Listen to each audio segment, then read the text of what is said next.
Strife can kill. I think about conflict. I've been through a lot of conflict, especially when I stepped out to go to the next level of my life.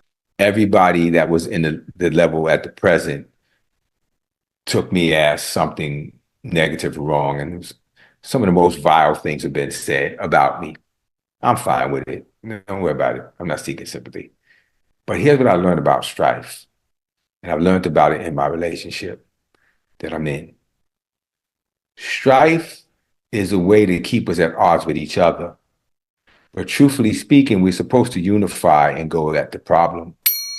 The problem is we want to blame the other person instead of blaming the spirit that's causing the problem or blaming the source of the problem.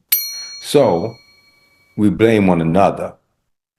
But the problem is the problem, not the person. The two of us work together to solve the problem. That's how successful people live. And people who are mediocre people live to cast blame and not to focus. So here's what I'm suggesting. No problem that's in your life will ever be solved unless you unify against it. Problems are made to be conquered. They're not supposed to live and sustain, and they're not supposed to feed on you. Come together, find your group, find your community, find your partner, confront the problem as the enemy, not the other person.